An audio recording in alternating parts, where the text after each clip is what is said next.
सभी साधकों का स्वागत है कल्पांत श्री मेश्राम कल्पांत हीलिंग साधना में।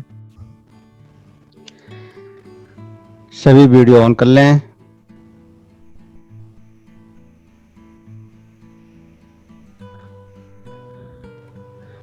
सभी साधक वीडियो ऑन कर रखें। जैसा कि कल हमने आपको बताया था कि एक कॉपी पेन आपको साथ में रखना है। अगर कुछ नोट करना हो तो नोट कर सकते हैं, और अगर बीच में कोई क्वेश्चन आपके माइंड में आता है तो वो भी आप चैट बॉक्स में साथ के साथ देते रहेंगे। तो आज मानसोपचार चिकित्सा या मानसोपचार मन का उपचार से हम शुरुआत करते हैं।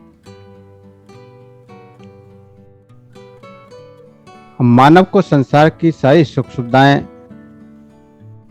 सुख साधन सब कुछ प्राप्त हो जाए, फिर भी भाई अगर किसी रोग से पीड़ित है, कोई उसको रोग है,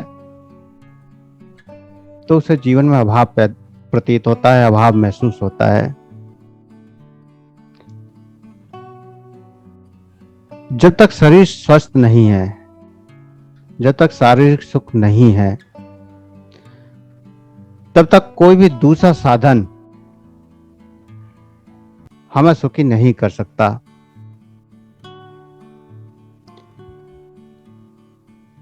हम सारी भौतिकताओं को इकट्ठा कर लें, जीवन की सभी जरूरतों को पूरा कर लें, लेकिन अगर शरीर में कोई बीमारी है तो हम सुखी नहीं हो सकते। एक छोटी सी बीमारी, हल्का सा पेट दर्द या सिर दर्द भी आपको कितना बेचैन कर देता है, ये आप सभी जानते हैं। तो संसार के कोई भी साधन शारीरिक सुख से ज्यादा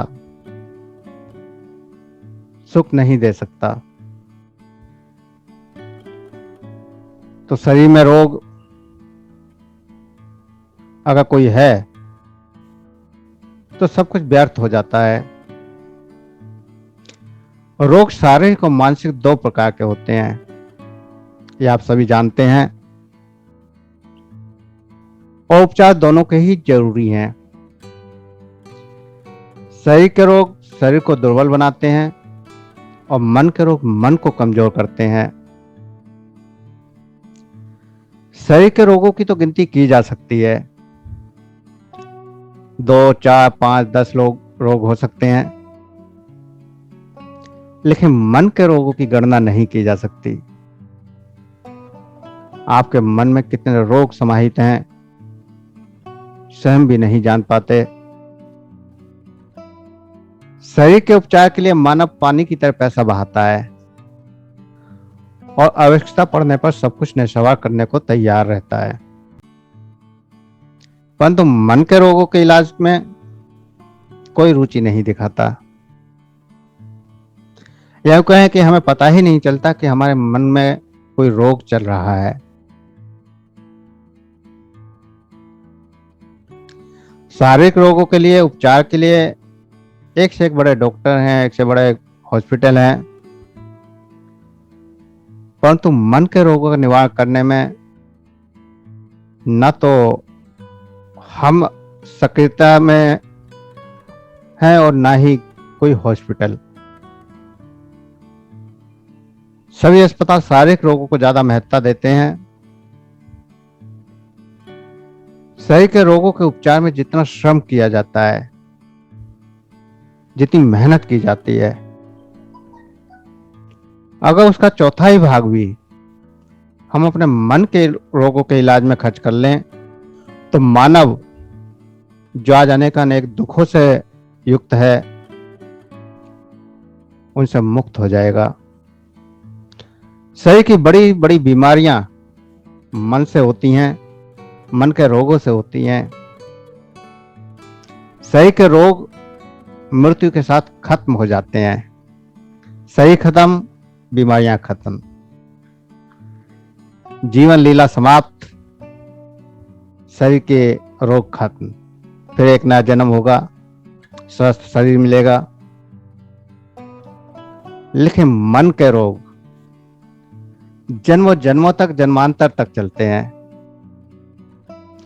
जो रोग आज आपके मन में पनपा है, अगर उसका उपचार नहीं हुआ तो हो सकता है कि अगले जन्म में भी आपको वो मन का रोग परेशान करे। आपने देखा होगा कि पास्ट लाइफ थेरेपी से बहुत सारे रोगों का उपचार किया जाता है। पास्ट लाइफ में जाकर हम अपने भावों को, अपने मन के रोगों को जानने की कोशिश करते हैं कि वहां कौन सा ऐसा कार्य हमने किया है, कौन सा ऐसा भाव हमने दबाया है जिसकी वजह से आज हमें कष्ट मिल रहा है। और जब वहां जाकर उस भाव को हील किया जाता है तो तुरंत इस जन्म में भी हमारे शरीर के बारे, हमारे भावों पर प्रभाव पड़ता है और बीमारी ठीक हो जाती है। ऐसे बहुत सारे एग्जाम्पल हैं कि मन के रोग लगातार जन्म जन्मांतर तक चलते हैं। जैसे मान लीजिए किसी के केवल लड़कियां ही लड़कियां हैं, कोई लड़का नहीं हुआ, और उनके मन में तीव्र इच्छा है कि एक लड़का मेरे हो जाता, और वो इसी तीव्र इच्छा में पूरा जीवन बिता देते हैं और अंत में मृत्यु को प्राप्त हो जाते हैं। अब शरीर तो खत्म हो गया, लेकिन अगला जन्म जब हुआ, बच्चे पैदा करने की उम्र हुई, तो उनके मन में वो डर कि कहीं फिर लड़की ना पैदा हो जाए अचानक आने लगता है। और अगर बाई चांस पहली लड़की हो जाए, फिर उनकी हिम्मत नहीं होती कि दूसरा गर्भधान करें। उनके अंदर इतना डर, इतना तनाव, इतना डिप्रेशन होता चला जाता है इसी बात से कि मेरे लगातार लड़कियां ना हो जाएं, जबकि इस जन्म में कुछ भी नहीं हुआ। ऐसे ही बहुत सारे लोगों को आपने देखा होगा कि इस जन्म में कभी ऊंचाई पर नहीं गए, लेकिन बचपन से ही ऊंचाई पर जाने से डर लगता है। किसी को अंधेरे में जाने से डर लगता है। आपने छोटे बच्चों को देखा होगा, छोटे छोटे बच्चे जिनकी उम्र 6 महीने या 1 साल, जो हल्का हल्का चलना शुरू कर देते हैं,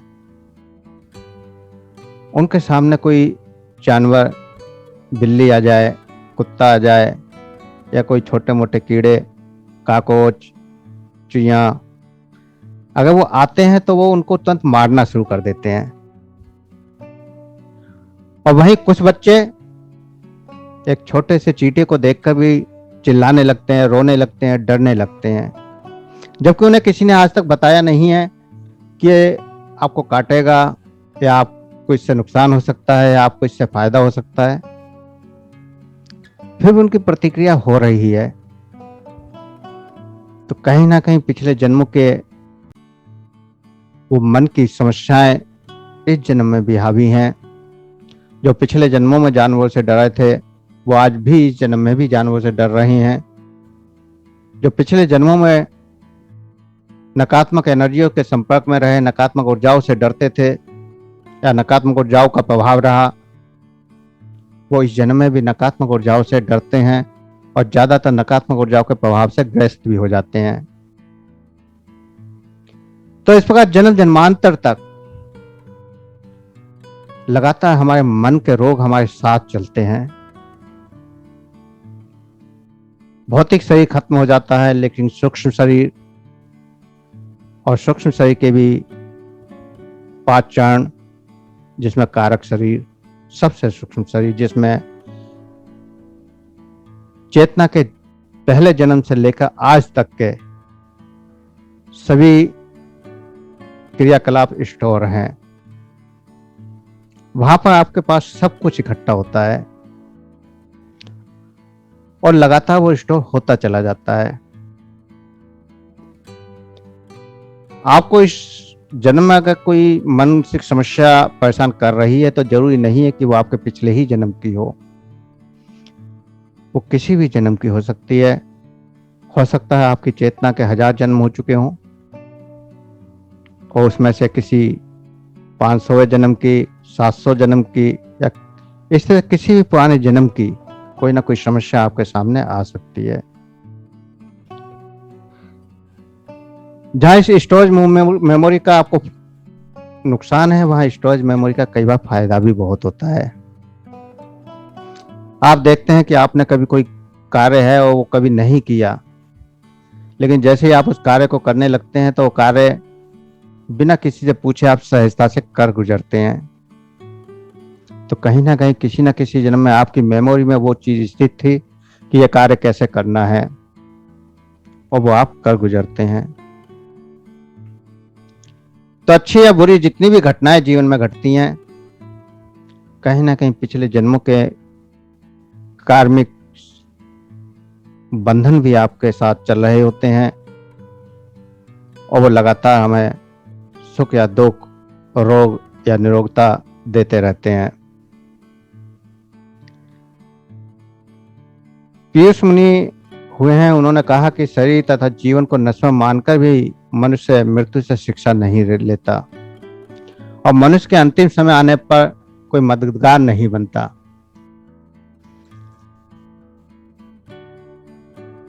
जब मृत्यु आती है तो अकेले आती है।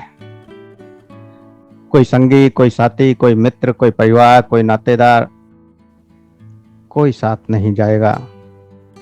मनुष्य अकेला आता है और अकेला चला जाता है और लगातार हम ये सब कुछ देख रहे हैं।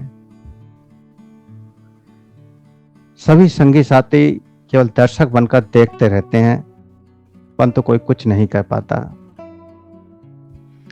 मृत्यु को प्रतिक्षण असंभवी मानकर एक पल भी व्यर्थ किए बिना मानसिक रोगों का निदान और उपचार इसलिए करना जरूरी है। मानसिक रोगों का उपचार सबसे ज्यादा जरूरी है। एक बार को शारीरिक रोग शरीर में रुक भी जाएं तो भी कोई दिक्कत नहीं है, क्योंकि शरीर स्वयं उसका उपचार कर लेता है। परमात्मा ने हमारे शरीर में ऐसी व्यवस्थाएं बनाई हैं कि शारीरिक रोग कोई भी क्यों ना हो, वो स्वयं ठीक करने में सक्षम है। तो वो कैसे सक्षम है और क्या प्रतिक्रिया होती है, उसके लिए क्या करना होता है, वो आपको आगे नेचुरोपैथी कोर्स जब करेंगे तो उसमें हम आपको बताएंगे। तो यहां बात करते हैं हम केवल मानसिक रोगों की। मानसिक रोगों को शरीर स्वयं ठीक नहीं करता। मन के रोगों को हमें ठीक करने के लिए प्रयास करना पड़ता है। मानसोपचार अर्थात मन का उपचार या मन की चिकित्सा मन के अंदर भाव और विचार होते हैं। मन के भावों व विचारों के द्वारा की जाने वाली चिकित्सा मानसोपचार चिकित्सा कहलाती है। तो हम मानसोपचार चिकित्सा के इस कोर्स में संपूर्ण स्वास्थ्य को समझेंगे। मन को कैसे अपने अनुरूप बनाएं, मन के भाव, विचार, तनाव, क्रोध, भय, डर, चिंता, ईर्ष्या, द्वेष, नकारात्मकता, मान्यता और संस्कार, इन सब को समझने की कोशिश करेंगे एक एक करके, और साथ ही जानेंगे कि ये भाव और विचार कैसे हमारे अंदर रोग पैदा करने में सहायक होते हैं और कैसे हम इससे बचकर रोगों से बच सकते हैं।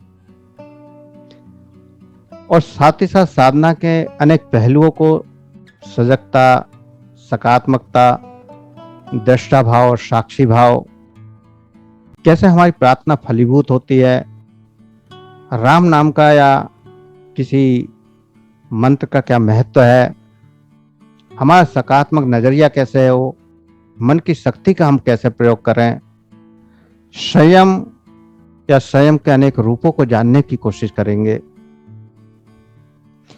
यह हमारे जीवन को कैसे निरोग रखने में सहायक है और साथ ही शरीर के सभी तंत्रों पर हम आपको ध्यान करना भी सिखाएंगे। शरीर के 9 तंत्र आप सभी जानते हैं, जैसे पाचन तंत्र, हृदय तंत्र, रक्त परिवहन तंत्र, श्वास के लिए श्वसन तंत्र। तो इस तरह से 9 तंत्र जो पूरे शरीर को आपको स्थिर रखते हैं, शरीर की सभी जरूरतों को पूरा करते हैं। उन सभी तंत्रों को हम कैसे साधना के द्वारा, ध्यान के द्वारा, भावों के द्वारा ठीक कर सकते हैं, वो सब आप इस कोर्स में जानने वाले हैं। क्योंकि हमारे शरीर में रोग किसी तंत्र के ठीक से कार्य न करने से या फिर वहां ऊर्जा की कमी होने के कारण भी आता है।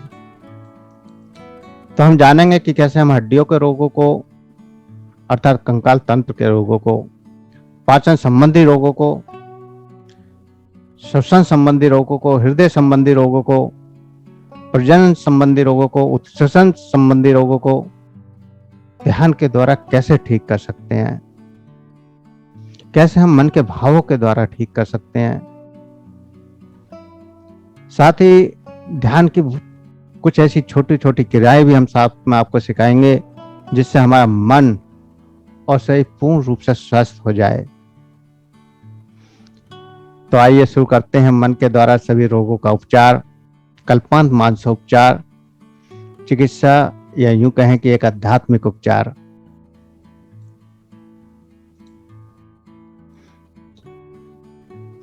आज मनुष्य का जीवन भागदौड़ भरा जीवन है। हर मनुष्य दौड़ रहा है और जीवन इतना व्यस्त हो गया है कि हमारे पास समय नहीं है। सभी को अच्छी से अच्छी सुख सुविधाएं चाहिए, सुख, समृद्धि, आनंद चाहिए, और हर व्यक्ति सब कुछ को पाने के लिए लगातार दौड़ रहा है। सुबह से लेकर शाम तक और जीवन से लेकर मृत्यु तक पूरे जीवन ये दौड़ चलती है, और इस दौड़ में वह सब कुछ पाने की महत्वाकांक्षा के कारण हम लगातार तनावग्रस्त होते रहते हैं, और इस तनाव से हमारा जीवन अस्त व्यस्त होता जाता है। रात को नींद नहीं आती, सोने का कोई समय नहीं रहा, किस टाइम सोते हैं, किस टाइम उठते हैं, कोई समय नहीं है। लेट उठते हैं, लेट सोते हैं, खाना पीना भी काफी डिस्टर्ब है, खाने का भी कोई समय नहीं है। साथ ही साथ खाने में पोषक तत्वों की भी कमी होती जा रही है, और उसके अलावा कुछ हमारी गलत आदतें भी हैं। जैसे बहुत सारे साधक बिना शराब के सो नहीं पाते, बिना किसी नशे के नहीं रह पाते। तो ऐसी बहुत सारी खराब आदतें भी हैं जो हमें मानसिक तनाव का कारण बनती हैं। जब किसी भी कारण से ये तनाव लगातार ज्यादा बढ़ता चला जाता है और लंबे समय तक बना रहता है, तब मानसिक रोग पैदा होने शुरू होते हैं, और मानसिक रोग शारीरिक रोगों से भी ज्यादा खतरनाक होते हैं। आज साइंस ये मानता है कि 90% रोग मानसिकता के बिगड़ने के कारण होते हैं, और साथ ही आज के समय में 99% व्यक्ति मानसिक रोगों के शिकार हैं। अगर कोई व्यक्ति सोचता है कि मुझे कोई ऐसा मानसिक रोग नहीं है, तो उसका भ्रम है। सभी व्यक्ति आज मानसिक रोगों के शिकार हैं, और आज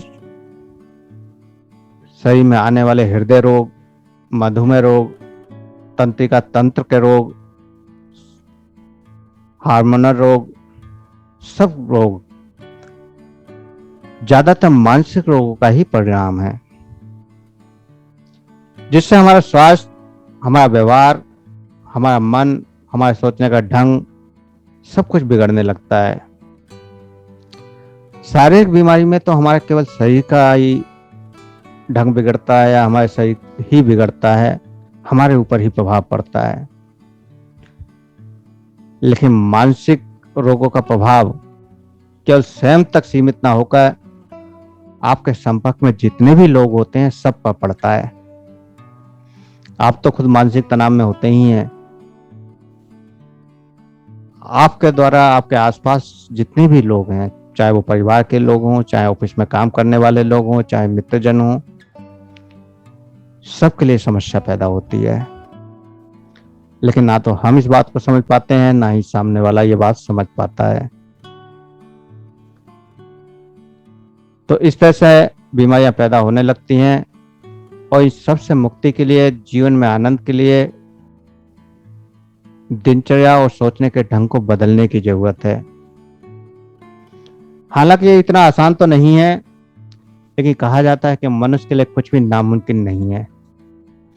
एक मनुष्य ही परमात्मा ने ऐसा बनाया जिसके लिए सब कुछ संभव है। वो जो चाहे वो कर सकता है, जो चाहे वो पा सकता है। समय जरूर लग सकता है, आपकी जरूरत के अनुसार, आपके रोगों के अनुसार, आपकी परिस्थितियों के अनुसार। तो विचार और भावनाओं की आदर्श शक्ति का हमारे भारतीय शास्त्रों में गहन अध्ययन हुआ है और यह निष्कर्ष निकाला गया कि स्थूल रूप से मनुष्य का जैसा भी कुछ जीवन है वह उसकी भावनाओं का ही परिणाम है। भले ही उनका संबंध इस जीवन से न हो, पर कोई भी कष्ट या दुख, रोग, शोक या बीमारी कहीं ना कहीं हमारे पूर्व का कर्म और उसके पूर्व पैदा हुए मन के दुर्भावों का ही प्रतिफल होता है। अगर इस जन्म की कोई समस्या नहीं है, मन के भावों की कोई समस्या नहीं है, फिर भी आप तनावग्रस्त हैं, तो कहीं ना कहीं पिछले जन्मों के किए हुए कर्म, पिछले जन्मों के किए हुए भाव आपके ऊपर प्रभाव डाल रहे हैं। बुरे विचार और रक्त में विकार उत्पन्न कर देते हैं और रोगाणुओं की वृद्धि कर देते हैं। ये विचार और भावनाओं के आवेश पर है कि उनका प्रभाव धीरे धीरे होगा या बहुत तेजी से होगा। मन के भीतर आदर्श रूप से जैसे अच्छे या बुरे विचार उठते रहते हैं, उसी तरह के रक्त कण शरीर को सशक्त या कमजोर बनाते रहते हैं। मनोभावों की तीव्रता की स्थिति में प्रभाव भी तीव्र होता है। यदि कोई हल्के विचार उठते हैं तो उससे शरीर की स्थूल प्रकृति धीरे धीरे प्रभावित होती है और उसका कोई दृश्य रूप या कुछ समय के बाद देखने में सामने आता है। आपने देखा होगा कि कई बार जब क्रोध आता है तो बीपी बढ़ जाता है। क्रोध मन में आ रहा है, भावों में आ रहा है और प्रेशर हार्ट के ऊपर पड़ रहा है।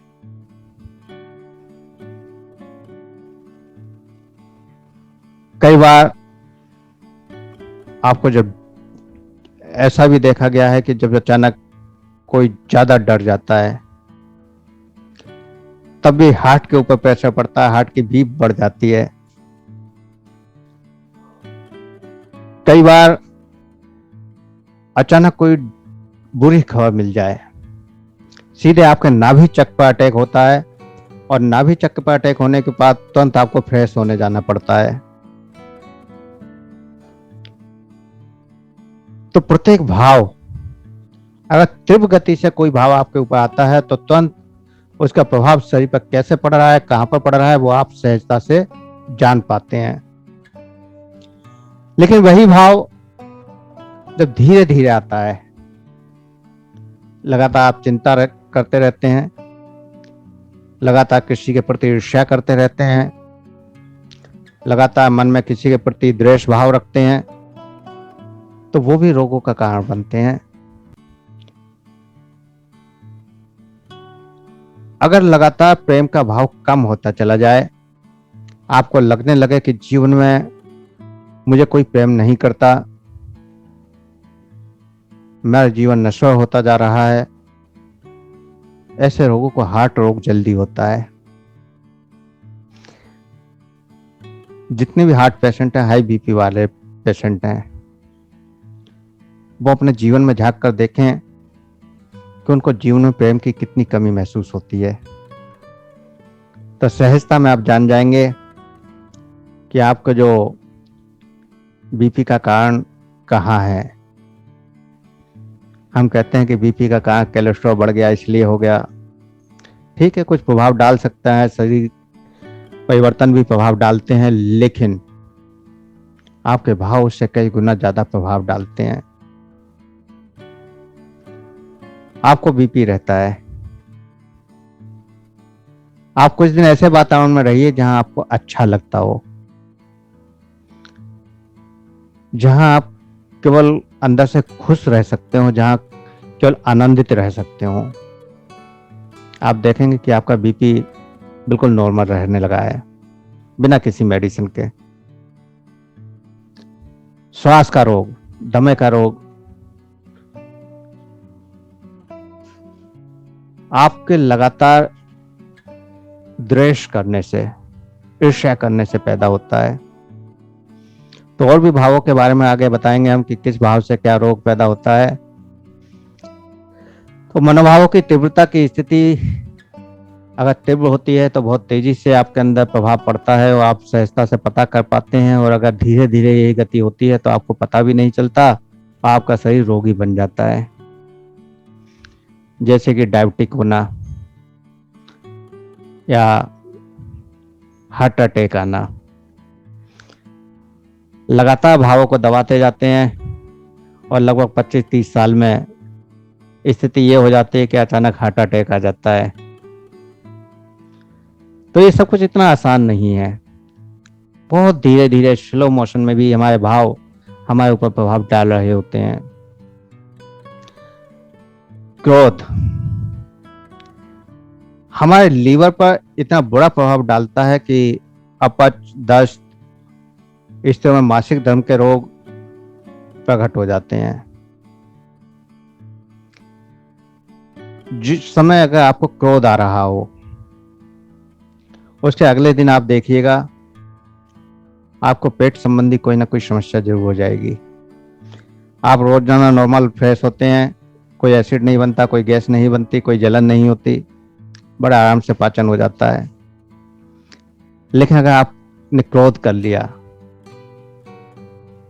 तो उस दिन आपके लीवर का काम बंद। हो सकता है आपका अगले दिन पेट साफ ना हो सकता है आपकी भूख ही खत्म हो जाए, भूख ही ना लगे। भूख ना लगने का तो आपने कई बार अनुभव किया होगा कि जब भी आप क्रोध में होते हैं तो आपकी भूख सबसे पहले खत्म हो जाती है। या फिर कई साधकों को ऐसा भी होता है कि भूख कई गुना ज्यादा बढ़ भी जाती है, क्योंकि लीवर कई बार आपके क्रोध में ज्यादा हार्मोन्स, ज्यादा केमिकल्स निकाल देता है, तो उसका भी बुरा प्रभाव पड़ता है। मासिक धर्म के समय पर अगर स्त्रियों को क्रोध आ जाए तो आप देखेंगे कि मासिक धर्म में अनियमितता निश्चित हो जाती है। ये सब प्रैक्टिकल की बातें हैं। लगातार आप अपने ऊपर जो मैं बातें बता रहा हूँ वो कहीं किताबों में मिलने वाली नहीं है, तो नोट भी कर सकते हैं। छोटी छोटी बातें हैं लेकिन बड़े काम की हैं। वो आपके लिए प्रैक्टिकल का एक अभ्यास करने का मौका भी मिलेगा। जब जब आपके साथ ऐसी घटनाएं घटेंगी तो आपको याद आएगा कि ऐसा कुछ बताया गया था और आज आपके साथ ऐसा घट रहा है। उस समय आप महसूस कर पाएंगे कि हाँ, भावों का कितना गहरा प्रभाव होता है। जो व्यक्ति लगातार चिंतित रहते हैं उनको तिल्ली के रोग पैदा हो जाते हैं। थकान, अपच, नींद न आना, भूख संबंधी रोग या पीलिया रोग, ये रोग चिंतित रहने वाले व्यक्तियों को ज्यादा होते हैं। पीलिया रोग वाले व्यक्ति से आप पूछिए कि उसके मन में कितनी चिंताएं रहती हैं। या डायबिटिक पेशेंट भी चिंतित ज्यादा रहते हैं, इसलिए उनको डायबिटीज हुई है। रक्त की कमी, क्योंकि तिल्ली काफी हद तक रक्त से का निर्माण, रेड ब्लड सेल्स का निर्माण करती है, तो आरबीसी का भी कम हो जाती है और उसकी वजह से कमजोरी, थकान, ऐसी समस्याएं भी चिंतित रहने वाले व्यक्तियों को होती हैं। खुशी और दुख के भाव हृदय को प्रभावित करते हैं। अनिंदा, high BP, low BP, heart attack, brain haemorrhage, nerve शक्ति के रोग हो जाते हैं। जितने भी पैरालिसिस या नर्व के रोग हैं, सुन्नपन, झंझनाहट, किसी अंग का चलने पाना, उसके कार्य करने की क्षमता की कमी, ये सब आपके सुख और दुख के भावों के ऊपर काफी डिपेंड करते हैं। वह डर, सभी प्रकार के डर आपके किडनी के रोग पैदा करते हैं। और कई बार तो आपने देखा होगा कि बहुत सारे ऐसे साधक भी होते हैं, या बहुत सारे बच्चों का तो आपने अक्सर देखा होगा कि जब वो डरते हैं तो मल या पेशाब निकल जाता है, क्योंकि डर का प्रभाव सीधे किडनी के ऊपर पड़ता है। और किडनी ऐसे हार्मोन्स पैदा कर देती है कि आपके पूरे शरीर का बैलेंस बिगड़ जाता है। अत्यधिक उदासी, जो व्यक्ति ज्यादातर उदास रहते हैं, मन में कोई भाव ही नहीं होता, हर वक्त उदास रहते हैं, आप उनसे बात करो, कोई जवाब देंगे नहीं देंगे कोई पता नहीं है, अपने ही धुन में मस्त रहते हैं, कुछ ना कुछ सोचते रहते हैं, कुछ ना कुछ करते रहते हैं, पता ही नहीं होता कि क्या चल रहा है। ऐसे उदास रहने वाले व्यक्तियों को लंग्स के रोग होते हैं। श्वास की जितनी भी समस्याएं हैं, ऐसे रोगियों को ज्यादा होती हैं जो उदास रहते हैं, जिनका मन हमेशा रोने को करता है। तो ऐसे बहुत सारे भाव हमारे शरीर पर, हमारे ऑर्गन्स पर प्रभाव डाल रहे हैं। इसलिए आज मानसोपचार चिकित्सा का महत्व दिन प्रतिदिन बढ़ता जा रहा है। आप सोच भी नहीं सकते कि ये चिकित्सा कितनी प्रभावशाली है। मानसोपचार चिकित्सा का प्रयोग कर बड़े बड़े रोगियों को जो वर्षों से बीमार हैं, कई बार एक बार में भी ठीक होते हुए देखा गया है। लेकिन उनकी समस्या को केवल आप पकड़ पाए, क्योंकि मानसिक रोगों की समस्याओं को पकड़ना आसान नहीं है। ना तो रोगी कहता है कि मैं रोगी हूं, और ना इस सामने वाला कहता है कि सामने आप रोगी हैं। ना खुद बीमारी महसूस करते हैं कि मैं बीमार हूं, और ना सामने वाला आपको कहेगा कि आप बीमार हैं। आपको बुखार हो जाए, उल्टी हो जाए, दस्त हो जाए, खांसी हो जाए, तो आप भी कहेंगे कि हाँ मुझे बीमारी लग गई, और सामने वाला भी कहेगा कि हाँ आप बीमार हैं। लेकिन अगर आपके मन में चिंता चल रही है, ना तो आप कहेंगे कि हम चिंता करते हैं, और ना सामने वाला कहेगा कि आप चिंतित हैं। और ये कहानी यूं ही चलती रहती है और बड़े बड़े रोगों को जन्म दे देती है।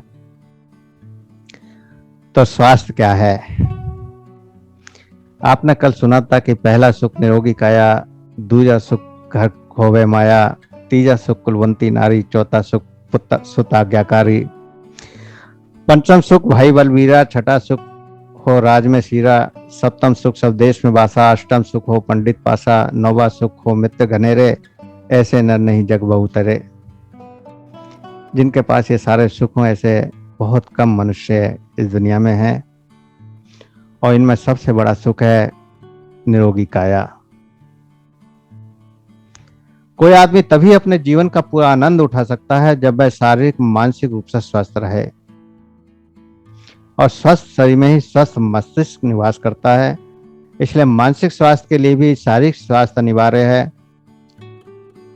ऋषियों ने कहा है कि शरीर माध्यम खलो धर्म साधनम, अर्थात यह शरीर ही धर्म का श्रेष्ठ साधन है। यदि हम धर्म में विश्वास रखते हैं और स्वयं को धार्मिक कहते हैं, तो अपने शरीर को स्वस्थ रखना हमारा पहला कर्तव्य है। यदि शरीर स्वस्थ नहीं है तो जीवन भार स्वरूप हो जाता है। आप देखते हैं कि जिनके शरीर रोगों से ग्रस्त हैं वो कितना परेशान है। हर वक्त परमात्मा से प्रार्थना करते हैं कि हे परमात्मा, अब तो तू मुझे बस उठा ले, अब मुझसे बर्दाश्त नहीं होता, बहुत हो गया, अब मेरे बस की बात नहीं है।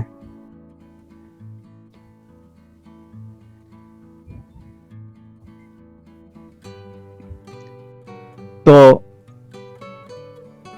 हर वक्त व्यक्ति मृत्यु को याद करने लगता है, ऐसा शरीर भार युक्त हो जाता है। किसी से बात करने का मन नहीं करता, कहीं जाने का मन नहीं करता। अब डायबिटिक हो गया, आप मीठे का स्वाद का आनंद नहीं ले सकते, और लेते हैं तो बीमारी बढ़ जाती है। आप हृदय पेशेंट हो गए, बीपी हाई रहने लगा, तला भुना खाना बंद हो गया, आप तले भुने का स्वाद नहीं ले सकते। जीवन का अगर आनंद उठाना है तो शरीर को स्वस्थ रखना ही पड़ेगा। और अगर जीवन को अध्यात्म की ओर ले जाना है, परमात्मा की ओर ले जाना है, परम तत्व की ओर ले जाना है, एनर्जी से जुड़ना है, तब भी शरीर को स्वस्थ रखना जरूरी है। आपके शरीर में दर्द है, आप ध्यान करने बैठें, आपका ध्यान नहीं लगेगा। शरीर बैठने लायक नहीं है, कैसे बैठेंगे?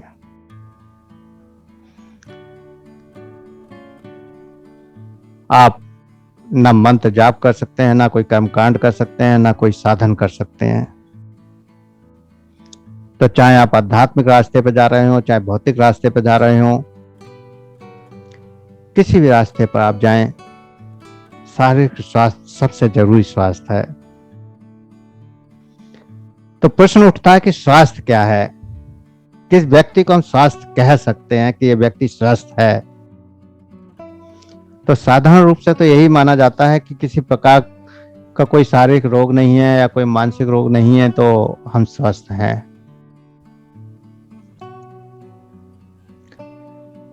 या सिर्फ बीमारी की अनुपस्थितियों का नाम स्वस्थ है, लेकिन ऐसा नहीं है। इसलिए हमें संपूर्ण स्वास्थ्य के बारे में भी जानकारी होनी चाहिए। स्वास्थ्य का अर्थ विभिन्न लोगों के लिए अलग अलग होता है। अपने आप को स्वस्थ कहने का यह अर्थ है कि हम अपने जीवन में आने वाली सभी सामाजिक, शारीरिक, भावनात्मक चुनौतियों का प्रबंधन करने में सफलतापूर्वक सक्षम हैं। हमारे सामने कोई भी समस्या आ जाए, हम सहजता से उससे सुलझ जाते हैं। कोई भी स्थिति, कोई भी परिस्थिति आ जाए, वो हमें विचलित नहीं करती। कोई भी रोग, कोई भी भाव हमारे अंदर आए, अच्छा या बुरा, वो हमको विचलित नहीं कर पाता। कोई भी सामाजिक व्यवस्थाएं बिगड़ने लगे, हमारे ऊपर कोई प्रभाव नहीं पड़ता। आपने देखा कि कोरोना काल में बहुत सारे पेशेंट इतना डिप्रेशन में चले गए हैं कि उन्हें मेडिसिन की जरूरत पड़ने लगी है, क्योंकि वो सामाजिक व्यवस्थाओं के साथ बैलेंस नहीं बना पाए। तो विश्व स्वास्थ्य संगठन के अनुसार WHO ने भी कहा कि स्वास्थ्य सिर्फ रोग या दुर्बलता की अनुपस्थिति ही नहीं, बल्कि वास्तव में अच्छे स्वास्थ्य की कल्पना समग्र स्वास्थ्य का नाम है, जिसमें शारीरिक स्वास्थ्य, मानसिक स्वास्थ्य, बौद्धिक स्वास्थ्य, आध्यात्मिक स्वास्थ्य और सामाजिक स्वास्थ्य भी शामिल है। जब हम पांचों रूपों में स्वस्थ होते हैं, तब पूर्ण रूप से स्वस्थ होते हैं। तो अधिकांश लोग अच्छे स्वास्थ्य के महत्व को नहीं समझते, और अगर समझते भी हैं तो वो इसकी उपेक्षा कर रहे होते हैं। जब भी हम स्वास्थ्य की बात करते हैं तो हमारा ध्यान केवल शारीरिक स्वास्थ्य तक ही सीमित रहता है। बाकी आयामों में हम विचार ही नहीं करते या सोचते भी नहीं है कि क्या है। तो अच्छे स्वास्थ्य की आवश्यकता सबको है, चाहे वह किसी भी धर्म, जाति, संप्रदाय, लिंग, किसी भी धर्म से जुड़ा हो, कोई भी व्यक्ति हो, सबके लिए स्वास्थ्य की जरूरत है। हमें इसके बारे में गंभीरता से इसलिए सोचना चाहिए। और अधिकांश रोगों का मूल हमारे मन में होता है। एक व्यक्ति को स्वस्थ तब कहा जा सकता है जब उसका शरीर स्वस्थ हो, मन साफ हो और शांत हो। तो इन स्वास्थ्यों के बारे में थोड़ा जानेंगे। शारीरिक स्वास्थ्य, शारीरिक स्वास्थ्य शरीर की स्थिति को दर्शाता है, जिसमें आपके शरीर की संरचना, कार्यप्रणाली, रखरखाव शामिल होता है। ये एक व्यक्ति की सभी पहलुओं को ध्यान में रखते हुए एक सामान्य स्थिति है। ये एक जीव के कार्यात्मक मेटाबॉलिज्म सिस्टम की क्षमता को भी बताता है। शारीरिक स्वास्थ्य की कुछ पहचानें: संतुलित आहार की आदतें और सहज गहरी सांसें, गहरी नींद एक शारीरिक स्वास्थ्य की पहचानें हैं। बड़ी आंत की नियमित गतिविधि व संतुलित शारीरिक गतिविधियां, नाड़ी स्पंदन, रक्त दबाव, शरीर का भार, व्यायाम, सहनशीलता, सब कुछ व्यक्ति के आकार, आयु और लिंग के लिए सामान्य मानकों के अनुसार होना चाहिए। कई बार व्यक्ति बहुत पतला है, कुछ व्यक्ति बहुत मोटे हैं, किसी का बीपी ज्यादा है, किसी का कम है, किसी की नाड़ी की गति कम है, किसी की ज्यादा है, किसी के शरीर के अंग बेढंगी हो गए हैं, किसी की पाचन शक्ति असामान्य है, किसी की त्वचा अनेक रोगों से, स्किन डिसीज से ग्रस्त है, किसी की आंख, नाक, कान, जीवा या ज्ञानेंद्रियां स्वस्थ नहीं है, जीवा स्वस्थ और निर्मल नहीं है। जीवा बड़ा आपके स्वास्थ्य को दर्शा देती है। अगर स्वास्थ्य को जानना है तो आप अपने जीभ को देखिए, आईने में खड़े होकर अगर आपकी जीभ बिल्कुल साफ है, कोई दाग धब्बे नहीं है, कोई कालापन, कोई सफेदपन, कोई पीलापन नहीं है, गुलाबी चिकनी सपाट जीभ है, तो काफी हद तक आप शारीरिक रूप से स्वस्थ हो सकते हैं। दांत साफ सुथरे हो, मुंह से दुर्गंध ना आती हो, सही समय पर भूख लगती हो, चेहरे पर एक तेज हो, ऐसा तेज कि आपको देखते ही सामने वाले को लगे कि हाँ आप खुश हैं, स्वस्थ हैं। ऐसे व्यक्ति शारीरिक रूप से स्वस्थ हो सकते हैं। मानसिक स्वास्थ्य। मानसिक स्वास्थ्य का अर्थ हमारे भावनात्मक और आध्यात्मिक लचीलेपन से है। हमें अपने जीवन में दर्द, निराशा, उदासी की स्थितियों में जीवित रहने के लिए सक्षम बनाती हैं। मानसिक स्वास्थ्य हमारी भावनाओं को व्यक्त करने और जीवन की ढेर सारी मांगों के प्रति अनुकूल होने की क्षमता है। इसे अच्छा बनाए रखने के भी बहुत सारे साधन हैं, जैसे प्रसन्न रहना, शांति, व्यवहार में प्रफुल्लता, आनंद, आत्मसंतुष्टि, भीतर ही भीतर कोई भावनात्मक संघर्ष ना हो। हमारे अंदर हमेशा भावनात्मक संघर्ष चलता रहता है। किसी व्यक्ति ने कुछ कहा तो फिर उस व्यक्ति की बातों पर ही हम 1 दिन, 2 दिन, 4 दिन, कई बार तो महीनों सोचते चले जाते हैं। ऐसे भावनात्मक रोग पैदा होते हैं और उनका कोई उपचार भी नहीं होता, क्योंकि आपको पता ही नहीं होता है कि आपके अंदर रोग पैदा हो रहा है। तो अगर कोई भावनात्मक संघर्ष ना चलता हो, मन की संतुलित अवस्था हो, क्रोध, डर, ईर्ष्या आदि का अभाव हो, वाणी में संयम और मधुरता हो, हर व्यक्ति आपसे बात करना चाहता हो,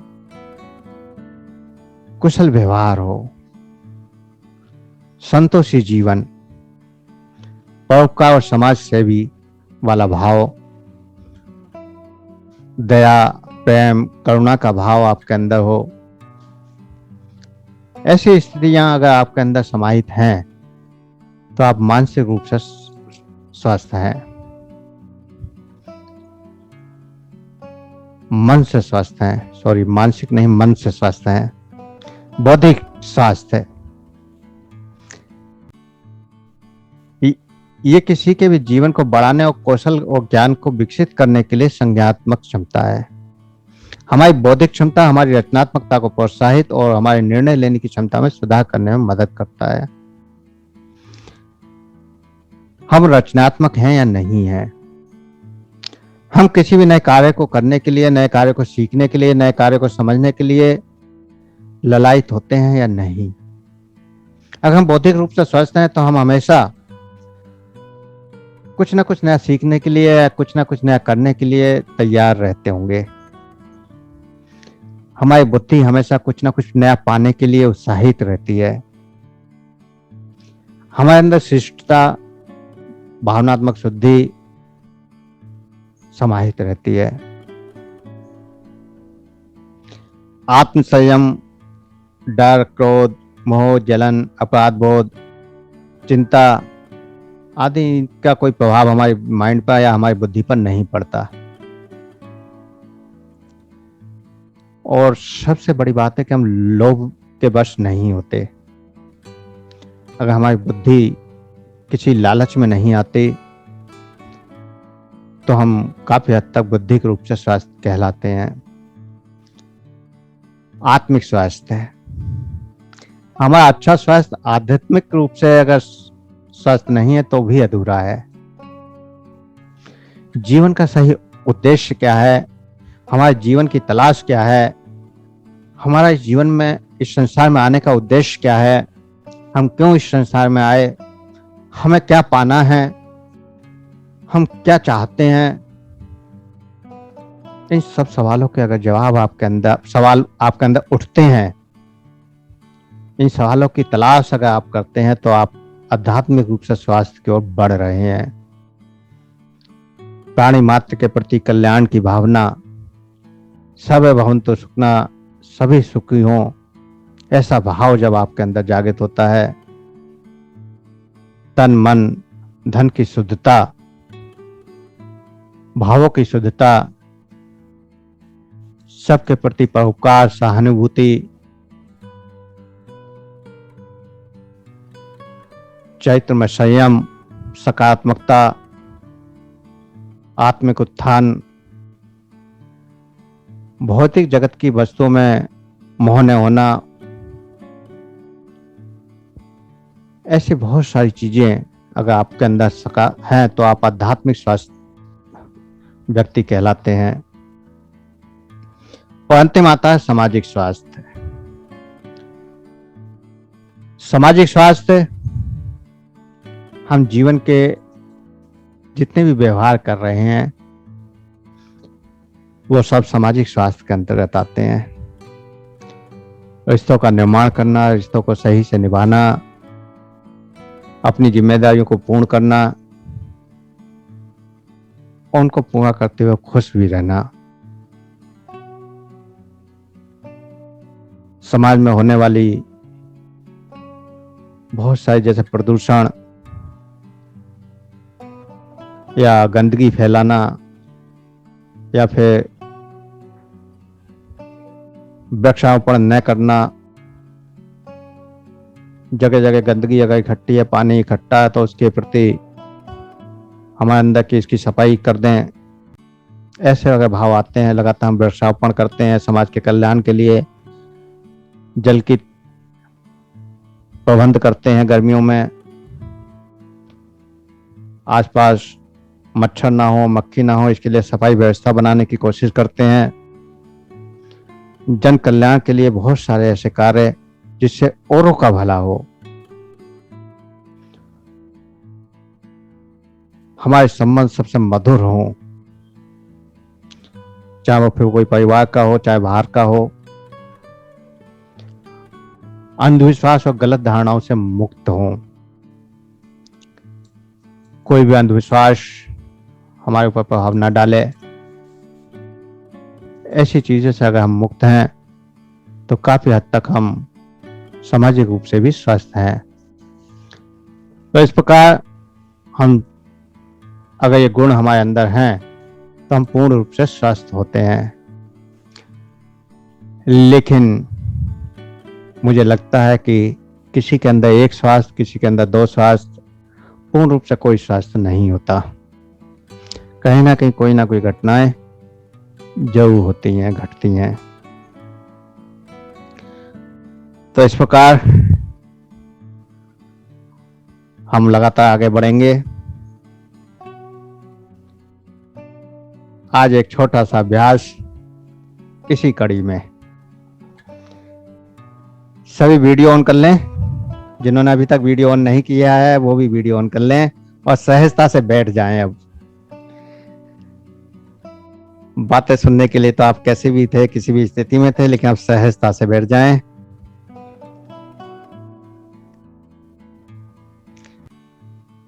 हम मानसिक रूप से स्वस्थ हों, उसके लिए एक छोटा सा अभ्यास।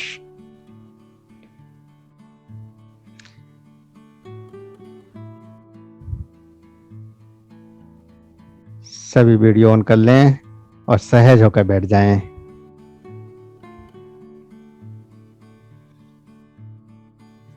सहज होकर बैठें, आंखों को बंद कर लें।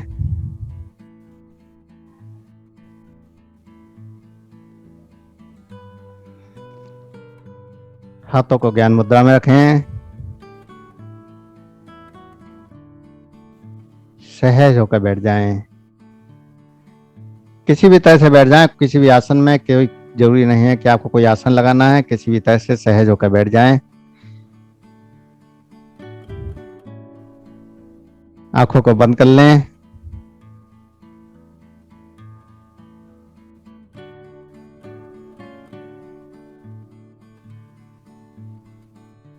बहुत सहज क्रिया है, छोटी सी क्रिया है।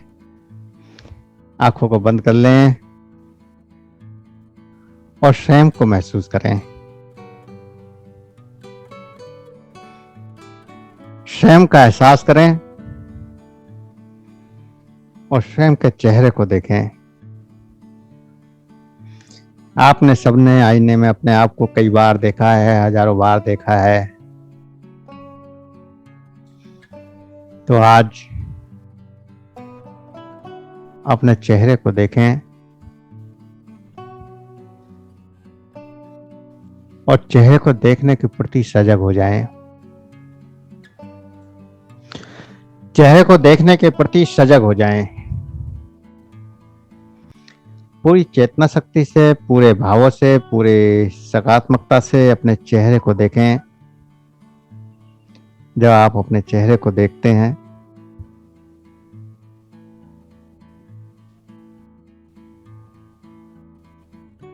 तो अपने चेहरे के प्रत्येक हिस्से को देखें।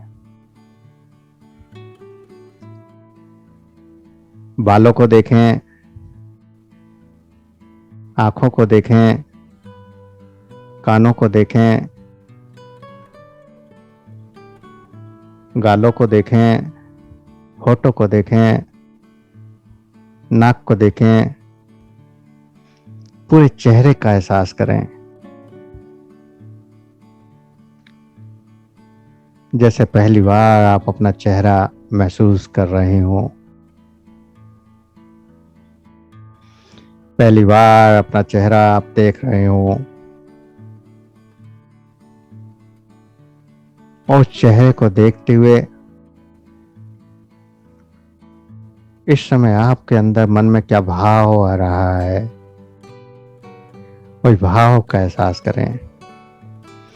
जो भाव, जो विचार आपके मन में पहला भाव आए, पहला विचार आए, उस भाव को देखें। इस चेहरे का एहसास करते हुए जो भी पहला विचार आपके पास आ रहा है, जो भी पहला एहसास आपके पास आ रहा है, जो भी पहला अनुभव आपको हो रहा है, उसको महसूस करें। अगर कोई नकारात्मक भाव है तो भी उसको महसूस करें और कोई सकारात्मक भाव है तो भी उसको महसूस करें।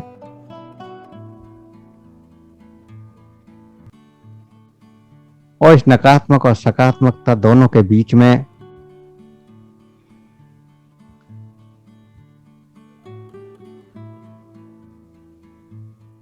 आपको एक खिलता हुआ गुलाब देखना है। आपके अंदर अगर नकारात्मक भाव है तो भी और सकारात्मक भाव है तो भी आप गुलाब को देखें। एक सुंदर गुलाब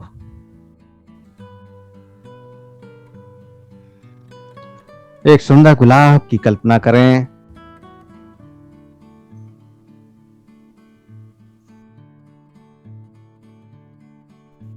एक बार उस सुंदर गुलाब को देखें और फिर एक बार अपने चेहरे को देखें। अपनी अंतरिक चेतना से एक बार गुलाब को देखें, एक बार चेहरे को देखें।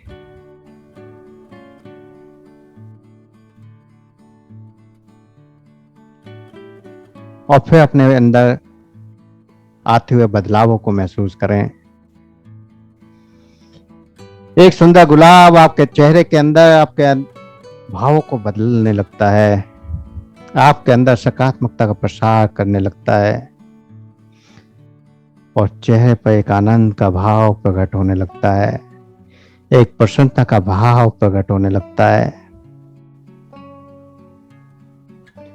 तो चेहरे पर जो आनंद और प्रसन्नता का भाव आ रहा है उसे एक मुस्कुराहट में बदल दें। महसूस करें कि आपका चेहरा एक मुस्कुराता हुआ चेहरा है, आप मुस्कुरा रहे हैं